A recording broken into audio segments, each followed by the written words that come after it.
a decirles que ya hace tiempo que el Espíritu Santo nos está moviendo en relación a esta verdad que está expresada en el lema de este encuentro, y queremos conocer más a Jesucristo nuestro Señor. Yo creo que Pablo tenía el secreto de la vida en Cristo, de cómo conducirse aquí en la tierra, de cómo conducirse como siervo de Dios. Nosotros tenemos dos privilegios. Uno es ser hijos de Dios. Qué privilegio más grande. Es tremendo. Yo no sé si hemos llegado a dimensionar ese privilegio, pero es lo más glorioso que podemos experimentar en la tierra. Y lo segundo es que Él nos permite servir en su casa. Otro privilegio tremendo. Como estamos aquí reunidos como servidores del Señor, yo creo que es bueno repasar un poco la vida de Pablo y de sus inquietudes y de la visión que él recibió de parte del Señor, cómo nosotros podemos conducirnos en este tiempo, en esta tremenda responsabilidad que el Señor nos ha dado. Yo quisiera que abriéramos las Escrituras en Filipenses. No vamos a salir de Filipenses y de Efesios estos días. Vamos a irnos presos con Pablo. Yo preso en el Señor. El capítulo 3 de Filipenses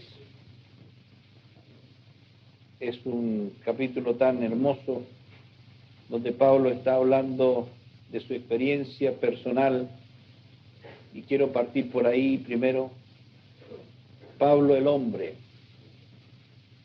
él expresa desde el versículo 1 hasta el versículo 6 lo que podría él tener como excusa para gloriarse en la carne, dice. Si alguien tiene que confiar en la carne, yo más.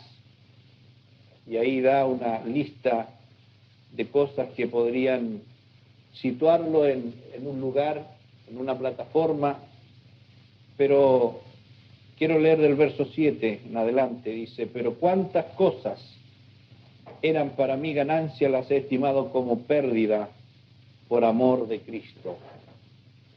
Y ciertamente aún estimo todas las cosas como pérdida por la excelencia del Señor, por amor del cual lo he perdido todo y lo tengo por basura para ganar a Cristo y ser hallado en Él, no teniendo mi propia justicia que es por la ley, sino la que es por la fe de Cristo, la justicia que es de Dios por la fe. ¿Para qué? A fin de conocerle y el poder de su resurrección y la participación de sus padecimientos, llegando a ser semejante a Él en su muerte, si en alguna manera llegase a la resurrección de entre los muertos. No que lo haya alcanzado ya, ni que ya sea perfecto, sino que prosigo para ver si logro alcanzar aquello para lo cual fui alcanzado por Cristo Jesús. Hermanos, yo mismo no pretendo haberlo ya alcanzado, pero una cosa hago, olvidando ciertamente lo que queda atrás y extendiéndome a lo que está delante, prosigo a la meta, al premio del supremo llamamiento de Dios en Cristo Jesús. Aleluya. Amén.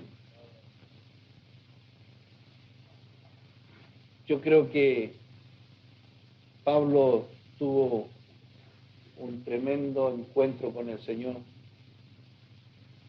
Y cuando pienso en el encuentro de Pablo, pienso en Jacob. Jacob, estando en una situación de crisis en relación a su hermano, procurando verle, pensando cómo se iba a encontrar con él y cuál iba a ser la reacción de su hermano, inventa cualquier cosa,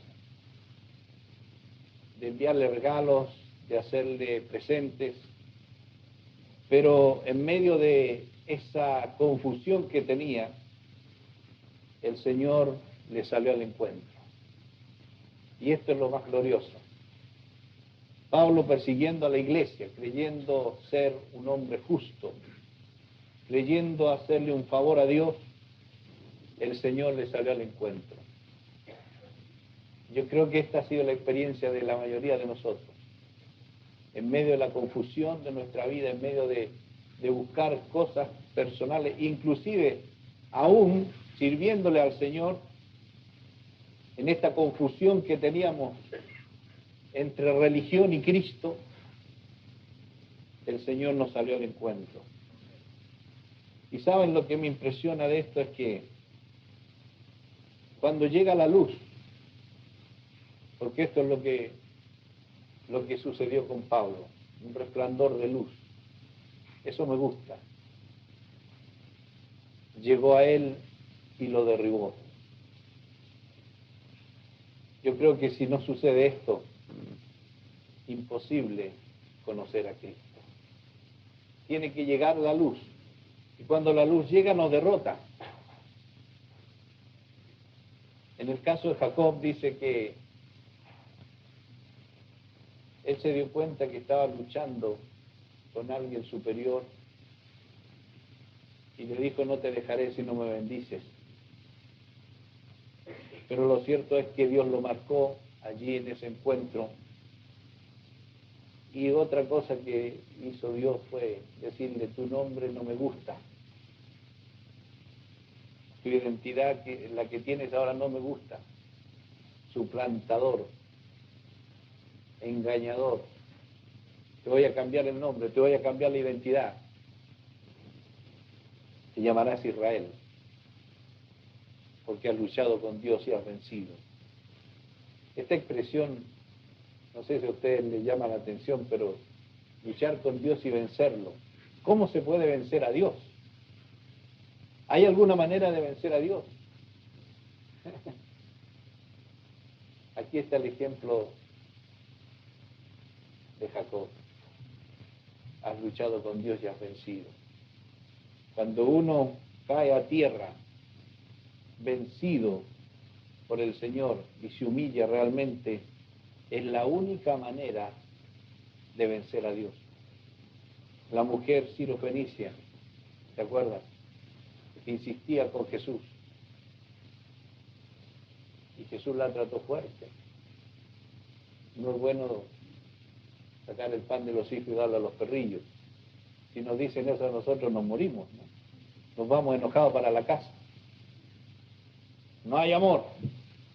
Esa es la expresión primera que usamos. Pero la mujer dice, pero aún de las migajas se puede comer.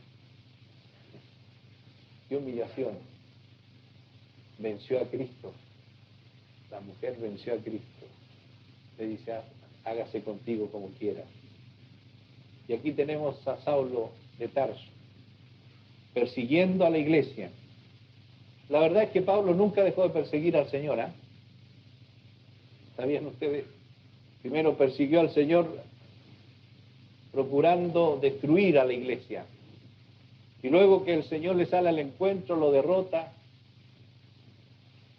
Pablo cambia la persecución ahora. Ahora persigue a Cristo para hacerse semejante a Él. Esto es algo que me ha bendecido mucho pensar en esto, porque Pablo era insistente, tremendamente insistente, en aquello que él creía, en aquello que sabía que estaba bien. Pablo era tremendamente insistente. Y aquí yo quiero detenerme en algo muy importante que Pablo dice y que nosotros de repente también consideramos como una gran cosa. Cuando él dice que todas las cosas que eran para mí ganancia las he estimado como pérdida por amor a Cristo, yo el otro día pensaba, ¿qué hemos perdido nosotros? ¿Has perdido algo tú? Perdimos pura basura. Pura basura. Por eso Pablo dice, todo lo que yo para mí lo estimaba ganancia, ahora lo estimo basura. Porque ¿qué pierdo yo? Dice. La verdad es que quien perdió mucho fue Cristo. Esto sí que me conmovió hace unas semanas atrás cuando pensaba, ¿qué perdí yo? Uno dice que dejé el trabajo, que dejé esto, y eso no es nada. Cristo perdió su unigenitura.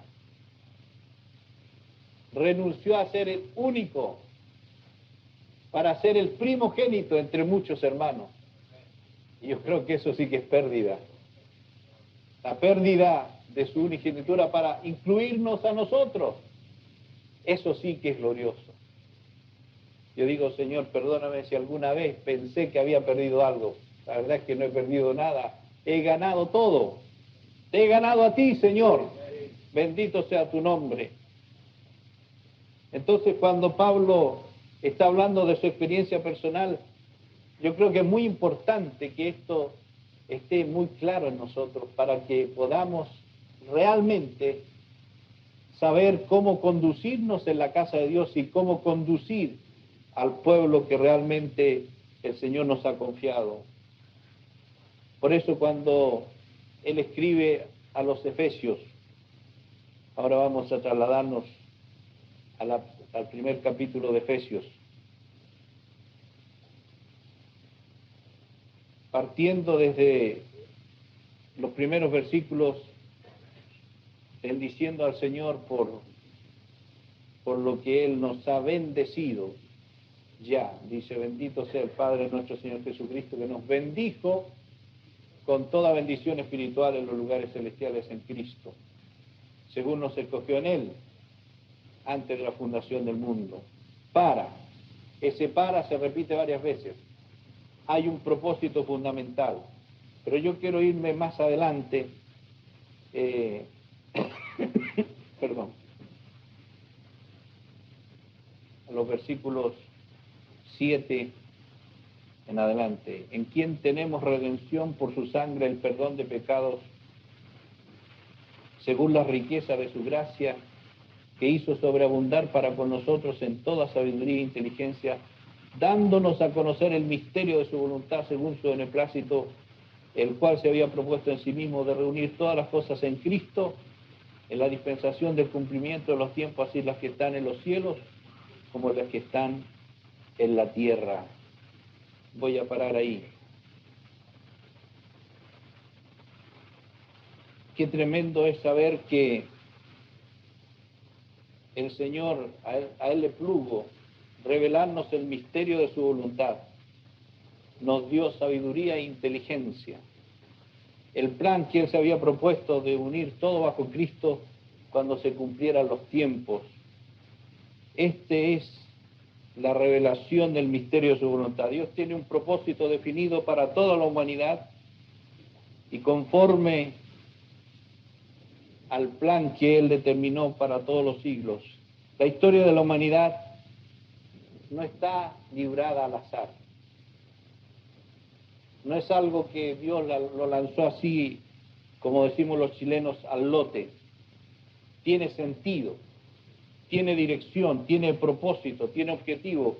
Si hay alguien que tiene objetivo, es Dios. Si hay alguien que tiene propósito, es Dios. Él no es un Dios de incidentes. Por eso, cuando se habla de misterio aquí, el misterio pertenece a Dios y Él lo da a conocer a quien quiere. En palabras comunes, misterio significa secreto, algo oculto que solo puede llegar a conocerse si el poseedor del misterio lo quiere revelar. Cuando alguien nos dice, tengo un secreto, ya nosotros quedamos metidos, ¿no? Ya pues, dime el secreto, ¿cuál es? No, pero ya te lo voy a decir. Y cuando le dicen eso a uno y no se lo revelan, uno como que anda todo el tiempo, ya pues, ¿cuándo me vas a decir el secreto? Gracias a Dios que Él nos dio a conocer el secreto de su voluntad. Este misterio revelado es que Dios, según su beneplácito, esta palabra tan interesante que tiene que ver con el buen parecer, con el agrado, con la bondad de Dios. Él, según su beneplácito, se propuso en sí mismo, sin que nada lo afectara, lo influenciara, lo presionara. Él se propuso en sí mismo darnos a conocer este misterio. ¿Y cuál es el misterio? De reunir todas las cosas en Cristo, las que están en los cielos como las que están en la tierra, en el cumplimiento de los tiempos. Aquí la palabra clave es la expresión griega anakaphalaió, traducida como reunir. Esta importante palabra, volver a unir y reagrupar todo bajo una cabeza. El sustantivo de este verbo es anakaphalaiosis. Ana, otra vez, y cabeza, kefale. Este verbo se usa para describir la reagrupación o reorganización de un ejército vencido, diezmado, bajo la autoridad de un nuevo comandante como cabeza. El ejército vencido no es otro que la humanidad caída. Y el nuevo comandante que Dios eligió es Jesucristo. Y en Él se propuso unir todo. Todo. El único que puede unir todo es Cristo. Este es el secreto que Dios nos ha revelado en este tiempo. Se lo reveló a Pablo. Pablo lo lanzó y nosotros estamos recibiendo hoy. Bendito sea el nombre del Señor. Pero ¿qué es lo que hay que volver a unir? Si hay algo que unir es porque hay algo que está separado. ¿Qué fue lo que pasó? En el Edén algo tremendo sucedió. El pecado dividió, rompió, separó. Es una fuerza que lanzó por todos lados pedazos. Es la fuerza centrífuga. Cuando uno hace andar un motor y lanza todo para afuera,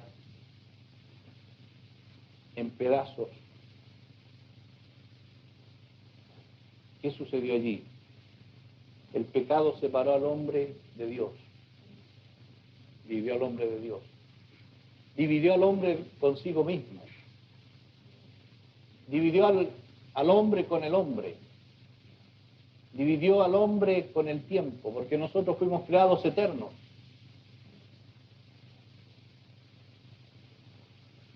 Pero allí se dividió el hombre con el tiempo. Ya no fuimos más los que Dios nos enseñó. Dividió al hombre con la naturaleza. Qué terrible es la división que hay del hombre con la naturaleza. Es lo que hace cada vez más difícil la estancia en la tierra, porque el hombre no tiene ningún cuidado con la naturaleza. La naturaleza espera la redención de los hijos de Dios. Dividió al hombre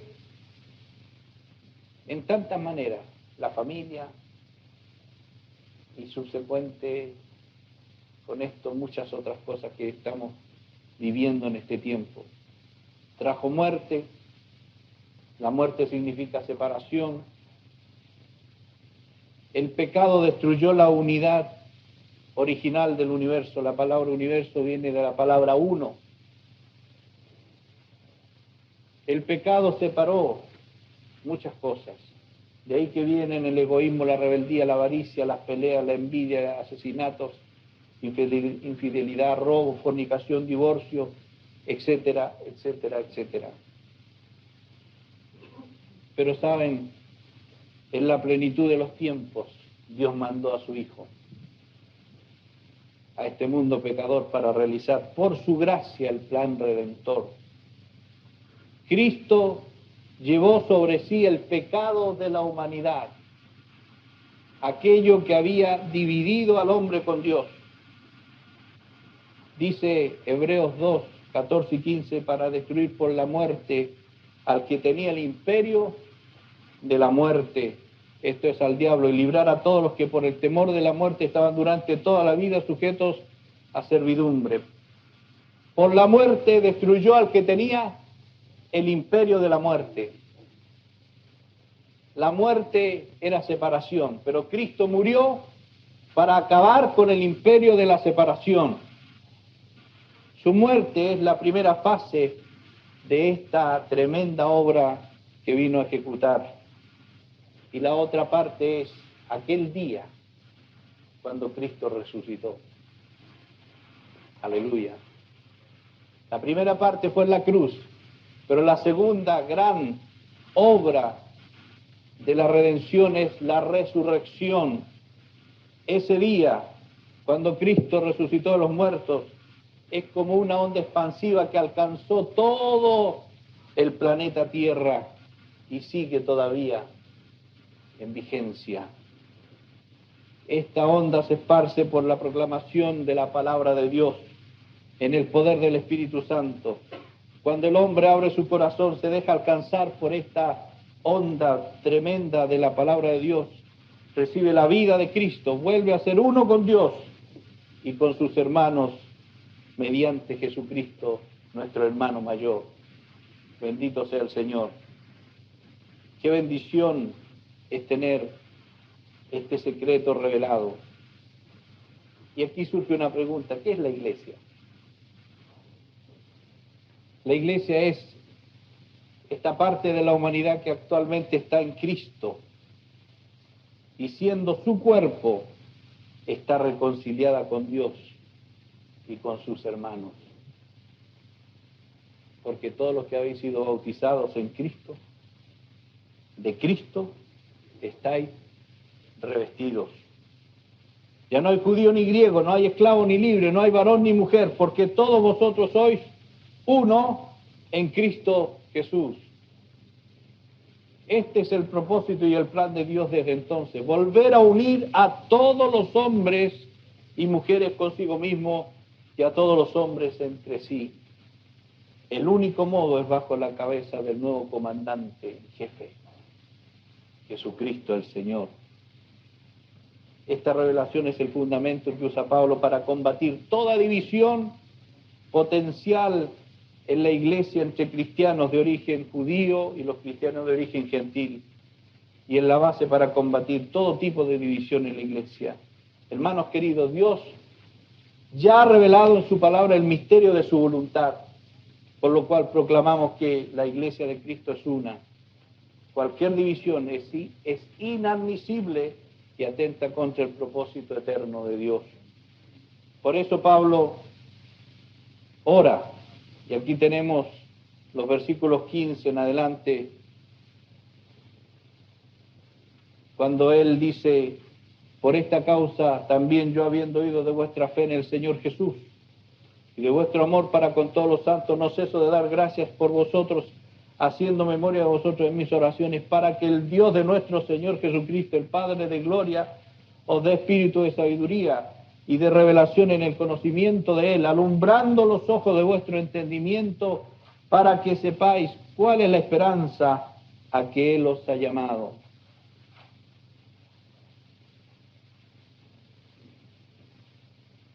En estos versículos Pablo comparte sus temas de oración a favor de los receptores de esta epístola, que se repite a los colosenses, a los filipenses. Parece que pesa sobre Pablo aquello que él sabía que era el secreto para que la iglesia funcionara.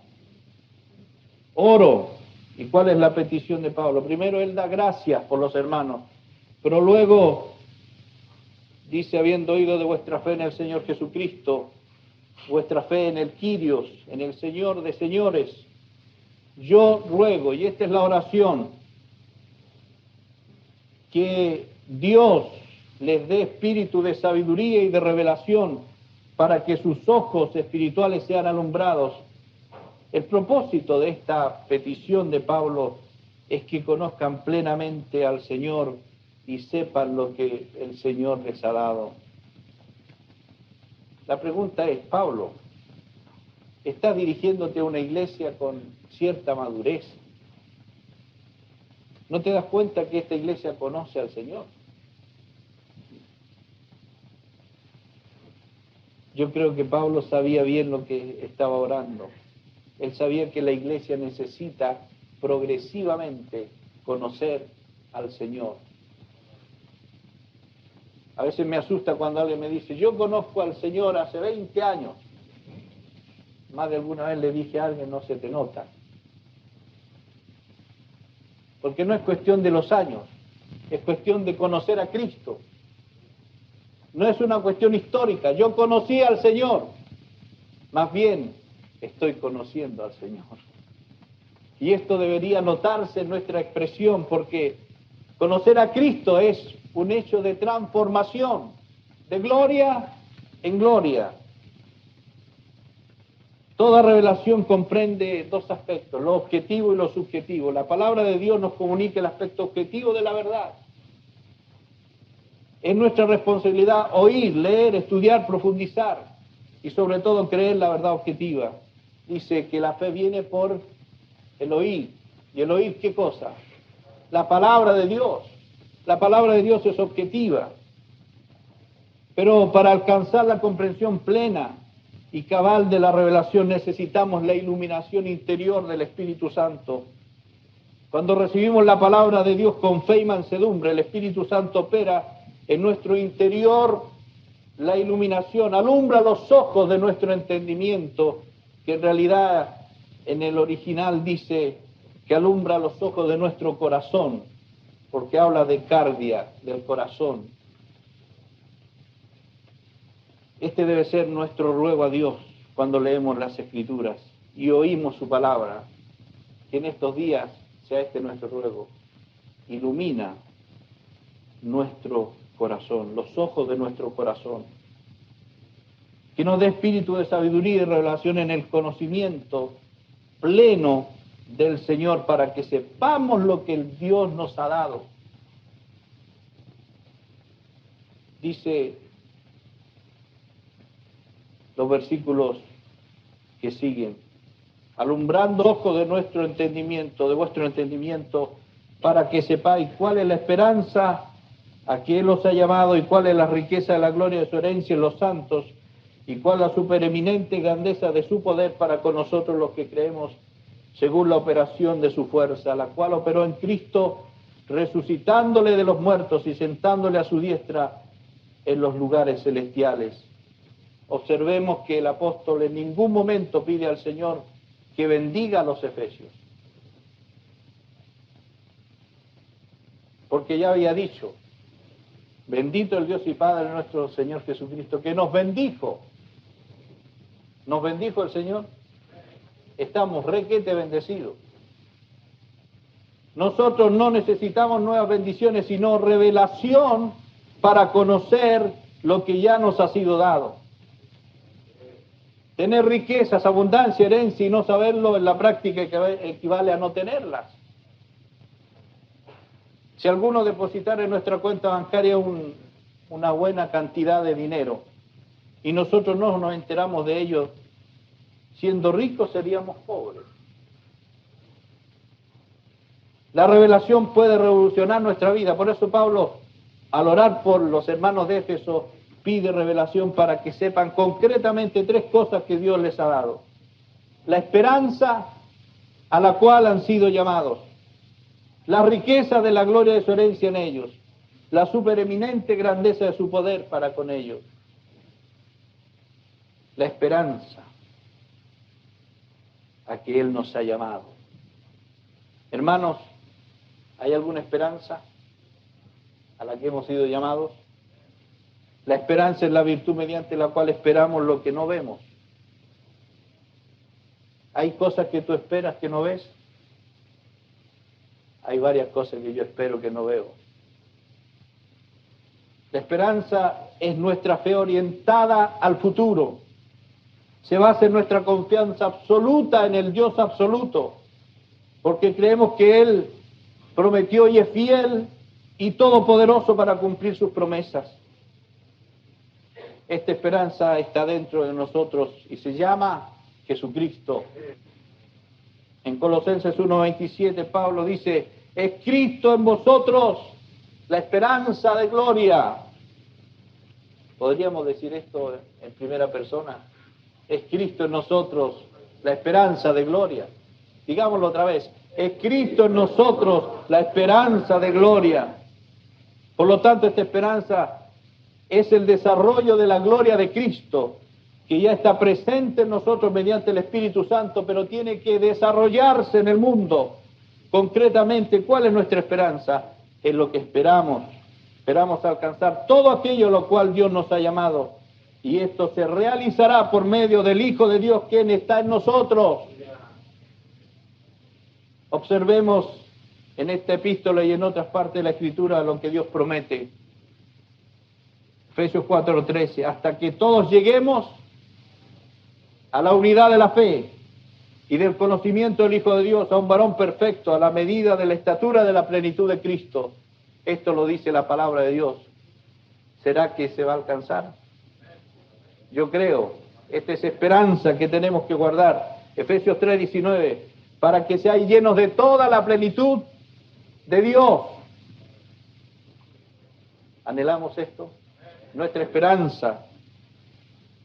Efesios 5:27, a fin de presentársela a sí mismo una iglesia gloriosa que no tuviese mancha, ni arruga, ni cosa semejante. Esta es la iglesia que Jesús viene a buscar. Esta es la iglesia de la cual yo quiero ser parte. Efesios 4:11 al 14, una iglesia con todos los dones y todos los ministerios. Amén. No queremos una iglesia coja, queremos una iglesia completa, como Jesús la diseñó. Una iglesia vestida con toda la armadura de Dios y venciendo al enemigo. Efesios capítulo 6, del 10 al 20. Romanos 16, 20. Una iglesia invencible edificada por Cristo mismo. Mateo 16, 18. Yo edificaré mi iglesia y las puertas de la muerte no prevalecerán contra ella. Ah, cómo anhelo que esto suceda de verdad. Es mi esperanza. Que no sea la iglesia que retroceda, sino que la muerte retroceda ante la iglesia. Amén. La unidad perfecta de toda la iglesia para que el mundo crea. Juan 17, 21 al 23. Esa es la esperanza que tenemos. Seguimos orando sobre esa oración. Padre, que sean uno, dijo Jesús, para que el mundo crea. Otra promesa, el derramamiento del Espíritu sobre toda carne. Vamos a ser sorprendidos en este tiempo, hermanos, porque el Señor no se va a derramar sobre toda carne evangélica, sino sobre toda carne. No va a respetar nombres, se va a derramar sobre toda carne. Vamos a ser sorprendidos, porque el Señor quiere y ama a esta humanidad. Amén. Y aquel que abra Él, el Espíritu Santo va a venir sobre Él y va a revelarle a Cristo. Yo he sido sorprendido por gente que no es evangélica, por gente católica y gente que no tiene ninguna otra creencia, pero cuando se abren al Señor, qué tremendo que es. Un día llegó una persona católica a mi oficina, me dice, quiero saber más del Espíritu Santo, porque ya yo recibí el bautismo del Espíritu Santo, pero quiero saber más. A mí no me importó que era católico, porque eso es lo de menos. El Señor, cuando viene con la luz, no necesita ayuda. Viene la revelación. Cuando Cristo es revelado, ya lo demás cae por su propio peso. La predicación del Evangelio del Reino a todas las naciones.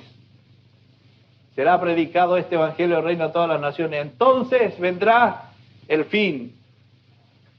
Yo no sé si nosotros vamos a tardar esto o no, pero yo quiero colaborar con el Señor en aquello que Él nos guía a hacer.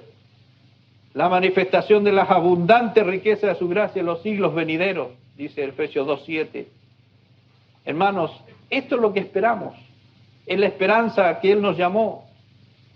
Y saben, una buena noticia, esto lo vamos a alcanzar mediante aquel que está en nosotros. No somos nosotros los que lo vamos a hacer, es el que está en nosotros, el que opera en nosotros. Bendito sea el Señor. ¿Y cuáles son las riquezas de la gloria de su herencia en los santos? Que Dios nos ilumine para que conozcamos la gloria de Cristo en nosotros, hermanos. Juan 17, 22 y 23 dice: la gloria que me diste, les he dado, para que sean uno. Yo en ellos y tú en mí. La gloria que me diste, les he dado. ¿Qué significa gloria? Gloria es una palabra muy importante en la Biblia. En hebreo es kabod y en griego es doxa. El concepto de gloria está relacionado con valor, con calidad, con virtud, con honra, con peso de calidad, con capacidad, con atributo, con poder, con grandeza. La palabra gloria no es una expresión simple. Nosotros decimos que glorioso estuvo el culto, porque cantamos, porque danzamos. Amén. Estuvo lindo, precioso. Pero gloria tiene que ver con calidad. Gloria es la manifestación visible de las virtudes o cualidades invisibles de una persona. Cuando las virtudes invisibles de Dios nos son reveladas, quedamos asombrados, maravillados y exclamamos: ¡Gloria a Dios! Yo creo que cuando el Espíritu Santo vino a los discípulos y Juan dice: ¡vimos su gloria! Pero ¿cómo no la vimos antes? Cuando el Espíritu Santo vino sobre ellos, Juan dice: vimos su gloria. Ahora, la creación nos revela la grandeza, el poder, la sabiduría de Dios. Por eso el salmista dice: los cielos cuentan. ¿Qué cuentan? La gloria de Dios. Y en Isaías dice que los seres celestiales decían: toda la tierra está llena de su gloria. Santo, santo, santo es el Señor, toda la tierra está llena de su gloria. Ellos veían la dimensión de la gloria de Dios, pero la máxima expresión de la gloria de Dios es su Hijo. Amén. Él es el resplandor de su gloria y la imagen misma de su sustancia. Juan dice: vimos su gloria, gloria como del unigénito del Padre, lleno de gracia y de verdad. En Colosenses 2:9, Pablo dice: en él habita corporalmente toda la plenitud de la deidad. Hermanos queridos, todas las virtudes del Padre están en el Hijo. ¿Y dónde está el Hijo? ¿Dónde está el Hijo ahora? En nosotros, mediante el Espíritu Santo. El que me ha visto a mí, ha visto al Padre, dijo Jesús. ¿Por qué decía eso? Porque Él contenía en sí mismo la gloria del Padre. Hermanos, no necesitamos más bendición, sino revelación, para que sepamos que las gloriosas y abundantes riquezas de Cristo están en nosotros.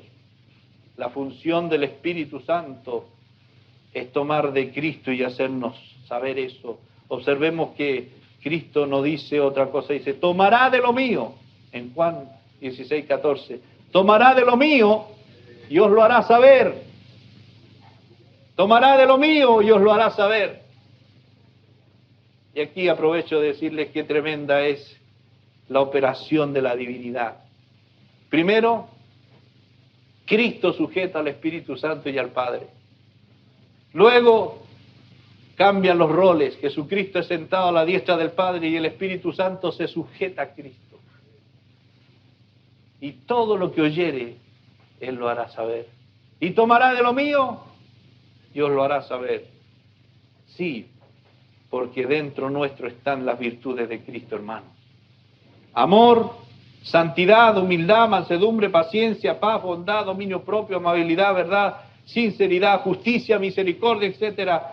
Cuando andamos en el Espíritu, estas virtudes de Cristo se manifiestan en nuestra conducta. Es decir, la gloria de Dios se hace visible en nuestro diario vivir. Por eso Pablo insiste, hermanos, anden en el Espíritu y no satisfagan las obras de la carne. ¿Por qué? Lo que está diciendo, hermanos, demos lugar a la gloria de Dios que está en nosotros, pero que tiene que manifestarse. Amén. ¿Qué pasaría si tú recibes una gran herencia? Yo conocí a un joven que, según lo que él llegó a saber en un momento, tenía una tremenda herencia que en el mundo incluía fábricas, incluía aviones, un joven chileno. Y él no sabía que tenía esa herencia. Y cuando procuró ir tras esa herencia, había ya un tremendo enredo en las cosas. Yo no sé si lo consiguió algo porque no he escuchado más. Pero tenía millones y millones de dólares como herencia. Era el único heredero. Y él no lo sabía. Así pasa cuando se desconoce. Cuando no tenemos revelación de la riqueza, de la gloria, de la herencia nosotros. No estamos hablando de cosas. Estamos hablando de una persona. Estamos hablando de Cristo. La supereminente grandeza de su poder para con nosotros, los que creemos según la operación de su fuerza. ¿Cómo se puede explicar con palabras nuestras un poder tan extraordinario? Observemos cuántas palabras y adjetivos utiliza Pablo para proclamar ese poder, y aún así tiene que explicarlo de un modo insuficiente, porque es indescriptible el poder del Señor. Él dice,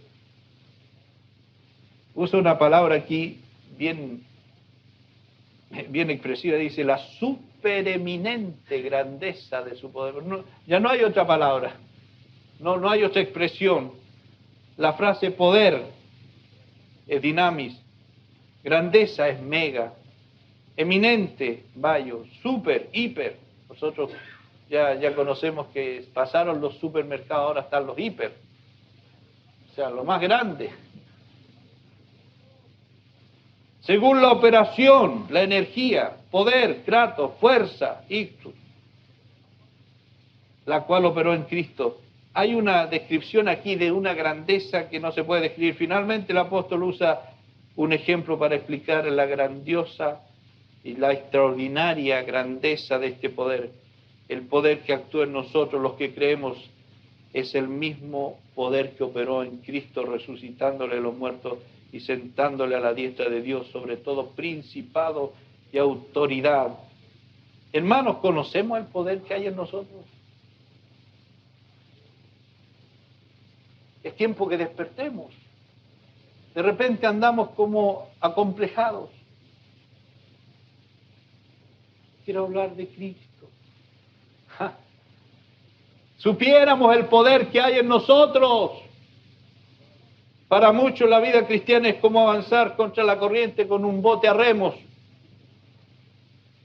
Otros piensan que es como un velero que depende de la fuerza externa.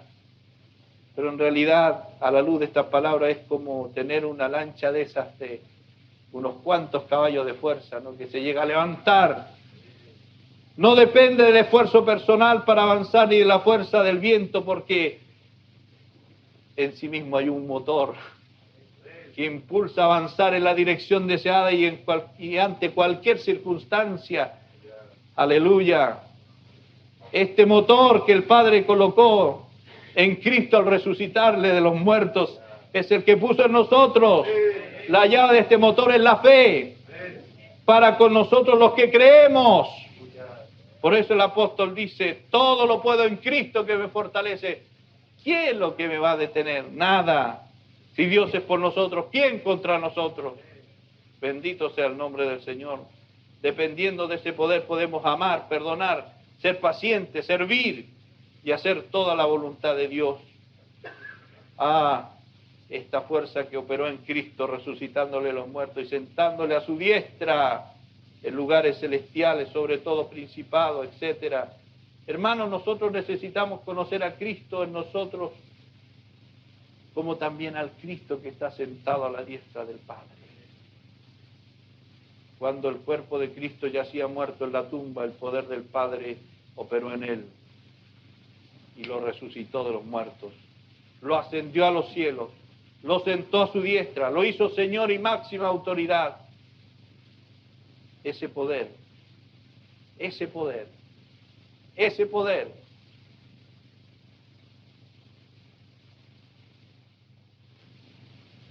para reinar con él eternamente. Hermanos, la soberanía de Cristo es total. Sobre todo principado y autoridad y poder y señorío. En el mundo invisible existen principados, autoridades y poderes satánicos. Todos ellos fueron vencidos por Jesucristo hombre en la cruz. Yo tengo un problema de guerra espiritual.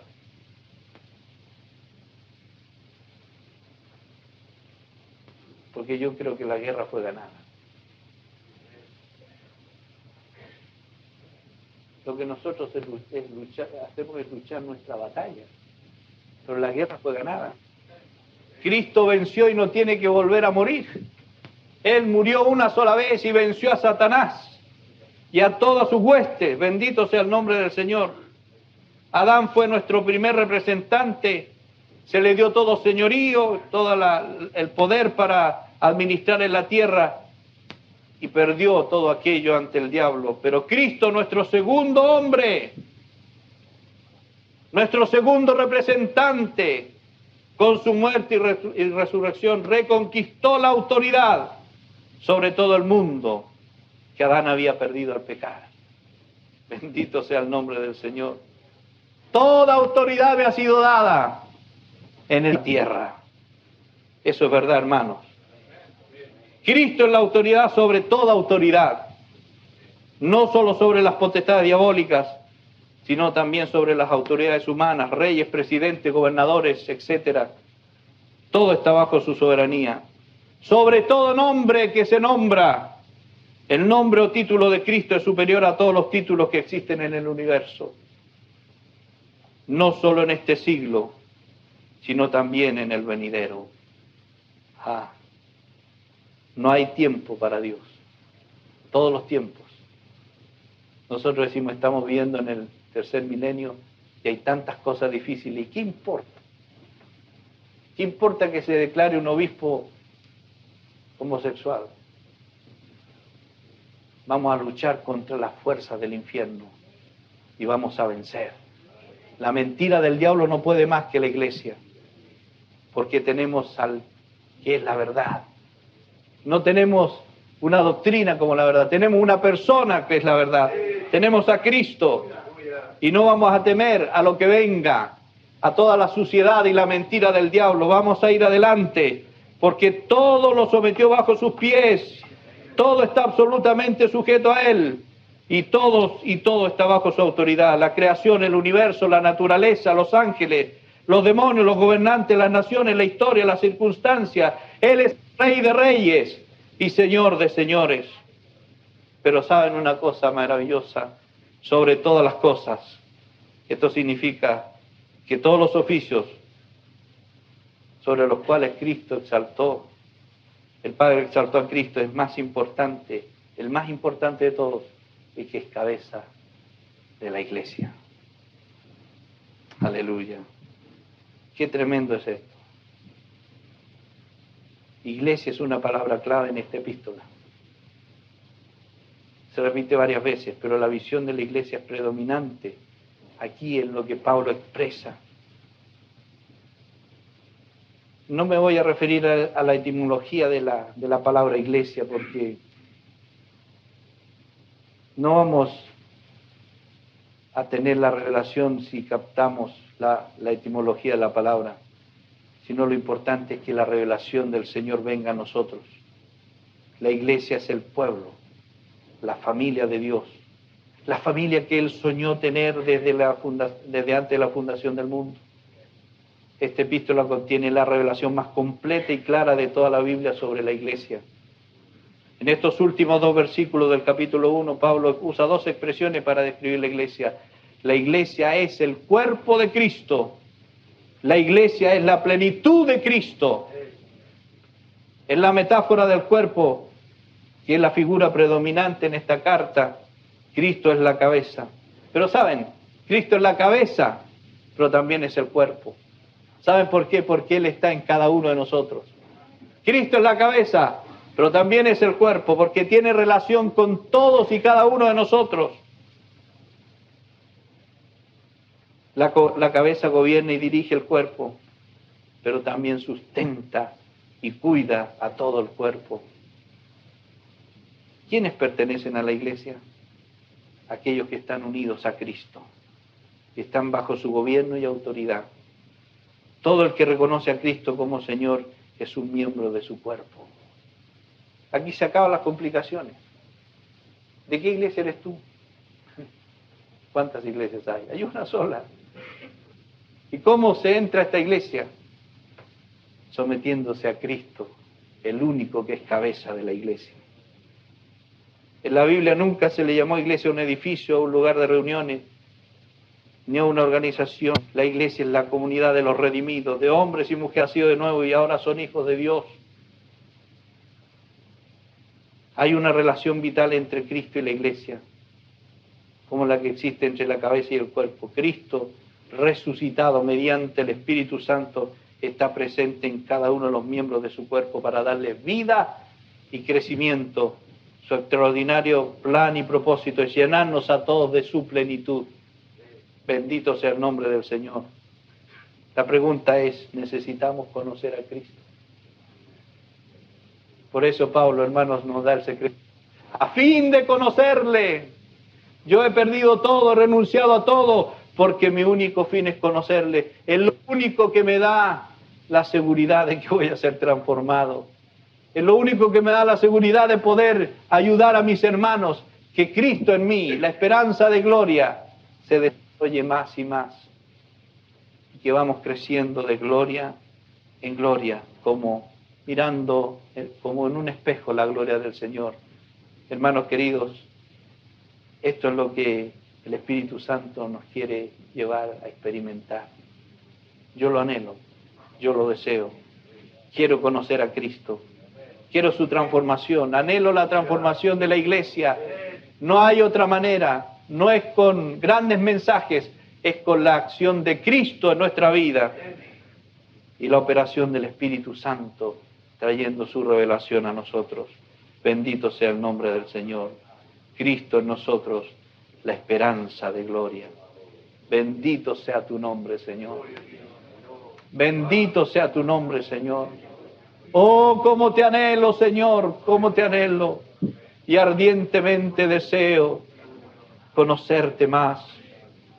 Señor, si hay alguna cosa que quería oponerse, obstaculizar nuestro caminar en ti, nuestro conocimiento de ti, nuestra revelación, la revelación que tú quieres darnos de ti, Señor, quita cualquier basura, cualquier obstáculo, cualquier cosa humana, cualquier cosa de la carne que quiera interponerse. Queremos que el Espíritu Santo realmente nos abrace y nos lleve a conocerte más y más, Señor.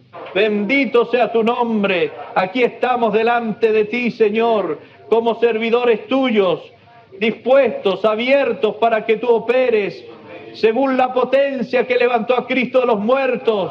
Señor, esa potencia está en nosotros. Oh, hazla manifiesta, Señor. Hazla manifiesta en nuestra vida para gloria y honra de tu santo nombre. Bendito eres para siempre, Señor. A ti sea la gloria. Gracias, Señor. Muchas gracias, Señor. Aleluya. Gloria a ti, Jesús.